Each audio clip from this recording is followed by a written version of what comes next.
Welcome to all. இன்றைக்கி நம்ம இந்த வீடியோவில் என்ன பார்க்க போகிறோம்னா 2021ஆம் ஆண்டு நடைபெற்ற மக்கள் தொகை கணக்கெடுப்பை பற்றி தான் A to Z இன்ஃபர்மேஷன் நம்ம இந்த வீடியோவில் பார்க்க போகிறோம்.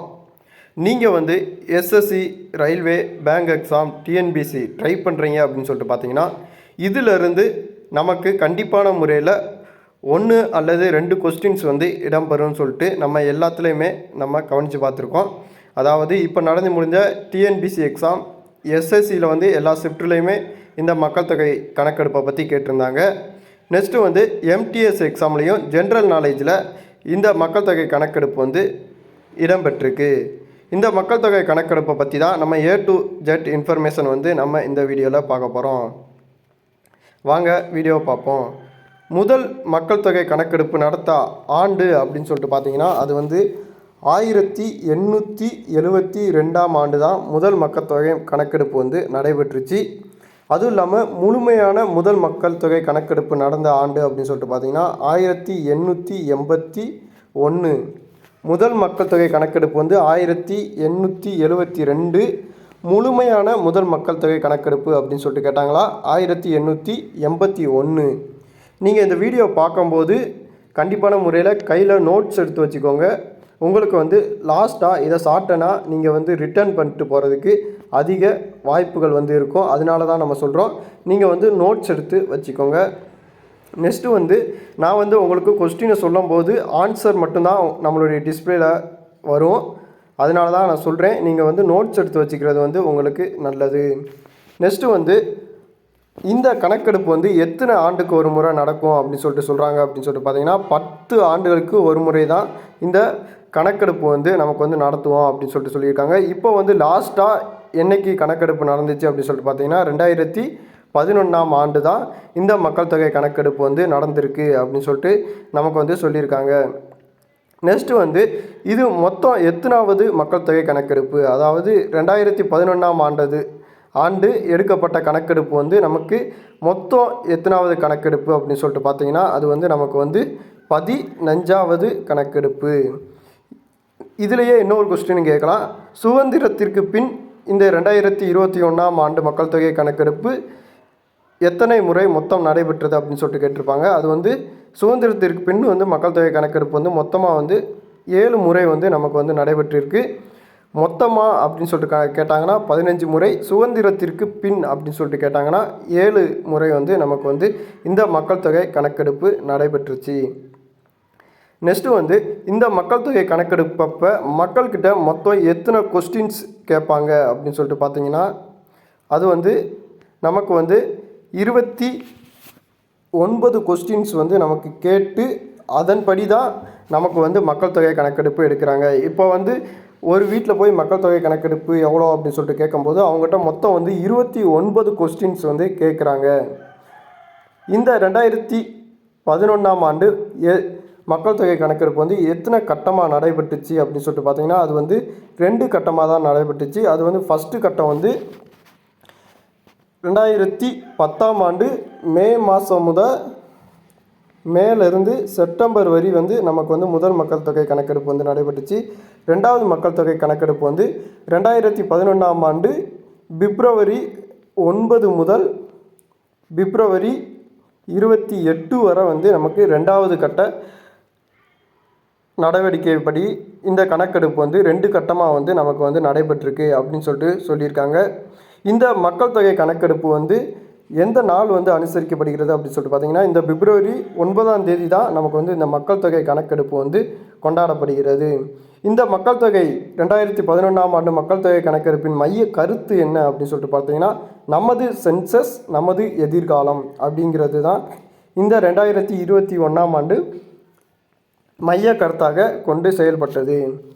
அப்போது 2021ஆம் ஆண்டு கணக்கெடுப்பு ஆணையராக யார் செயல்பட்டா அப்படின்னு சொல்லிட்டு பார்த்தீங்கன்னா சந்திர மௌலி அப்படிங்கிறவர் தான் நமக்கு 2011ஆம் ஆண்டு ஆணையராக இருந்தவர் சந்திர மௌலி.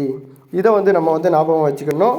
நெக்ஸ்ட்டு இந்த கணக்கெடுப்பில் மொத்தம் எவ்வளோ நபர்கள் இருந்தாங்க அப்படின்னு சொல்லிட்டு பார்த்தீங்கன்னா நமக்கு 121 கோடி அப்படின்னு சொல்லிட்டு சொல்லலாம், அல்லது 1210.2 மில்லியன் அப்படின்னு சொல்லிட்டும் சொல்லலாம், அல்லது 1.21 பில்லியன் அப்படின்னு சொல்லிட்டும் நமக்கு வந்து இந்த மக்கள் தொகை கணக்கெடுப்பு வந்து சொல்கிறாங்க.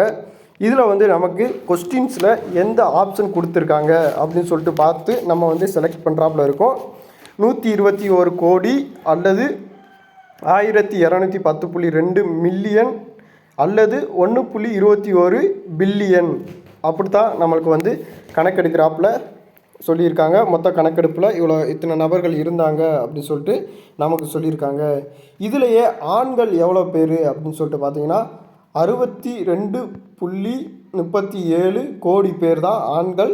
பெண்கள் வந்து 58.74 கோடி பெண்கள் வந்து இருந்தாங்க அப்படின்னு சொல்லிட்டு நமக்கு வந்து சொல்லியிருக்காங்க. நெக்ஸ்ட்டு வந்து இதுலேயே விகிதம் அப்படின்னு சொல்லிட்டு பார்த்தீங்கன்னா 1940 வந்து ஆண் பாலின விகிதம். பெண்களுக்கு வந்து ஆண் பெண் வந்து பாலின விகிதம் அப்படின்னு சொல்லிட்டு பார்த்தீங்கன்னா 1940. குழந்தை பாலின விகிதம் அப்படின்னு சொல்லிட்டு பார்த்தீங்கன்னா குழந்தைகளுக்கு வந்து 1914 இந்த விகிதத்தில் தான் குழந்தைகள் வந்து இருந்திருக்காங்க.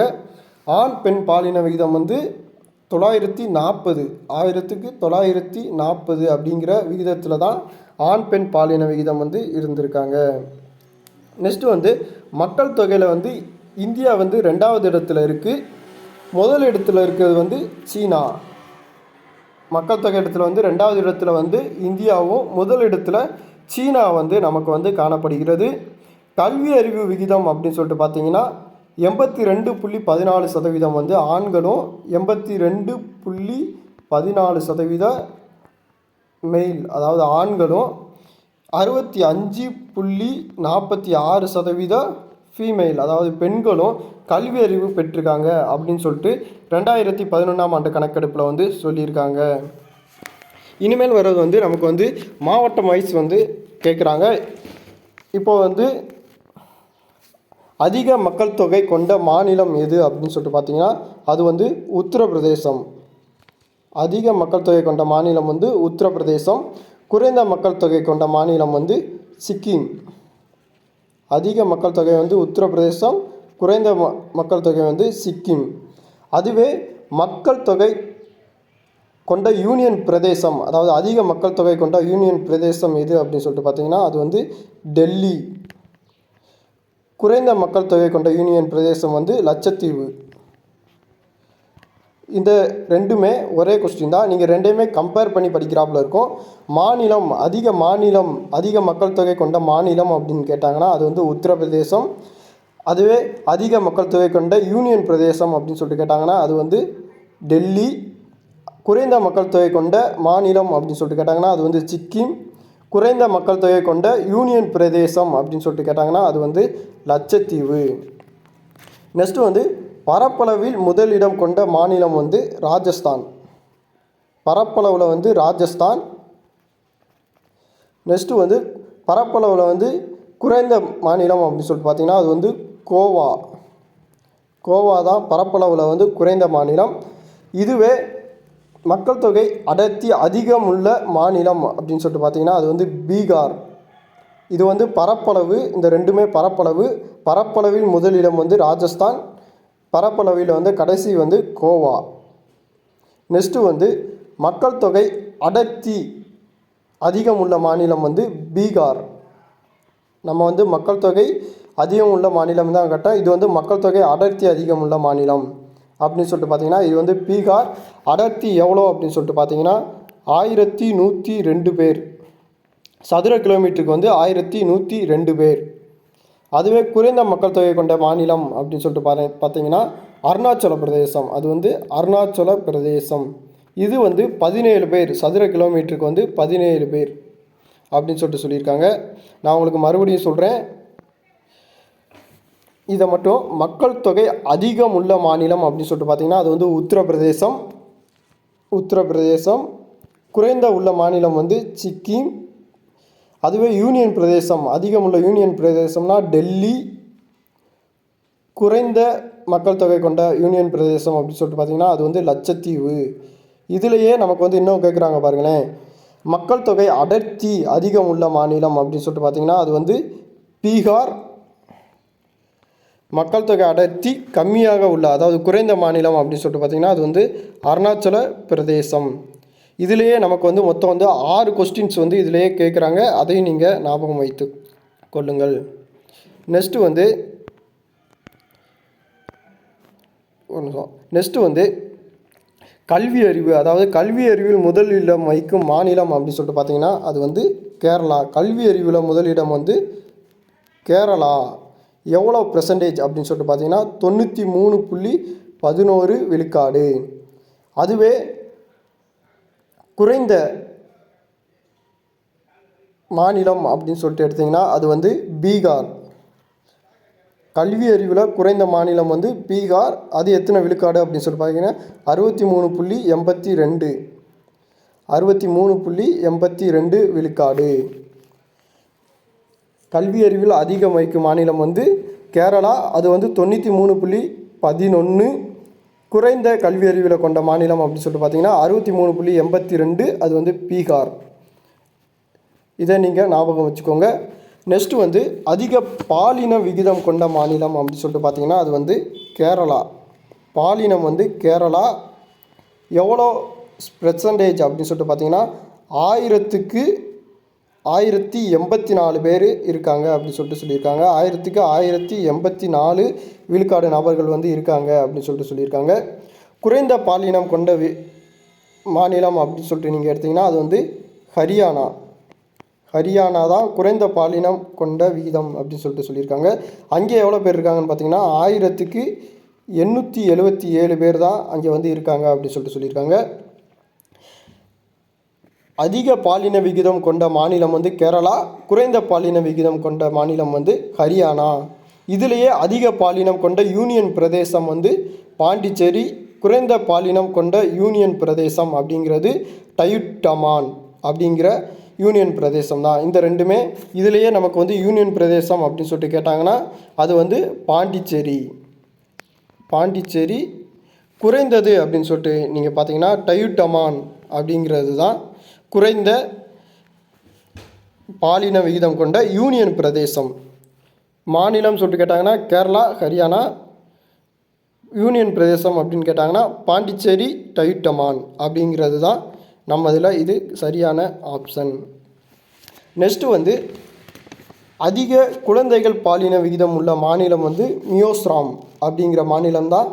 குழந்தைகள் பாலின விகிதம் அதிகம் உள்ள மாநிலம் வந்து மியோசராம். நெக்ஸ்ட்டு வந்து குறைந்த குழந்தைகள் பாலின விகிதம் உள்ள மாநிலம் வந்து அது வந்து ஹரியானா. நம்ம வந்து ரெண்டுக்குமே ஹரியானா வருது. ரெண்டையுமே குழப்பிடாதீங்க.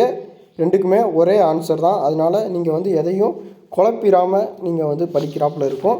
அதையும் நீங்கள் பார்த்துக்கோங்க. இதில் வந்து ரெண்டுமே நம்ம எல்லாத்தையுமே பார்த்தாச்சு.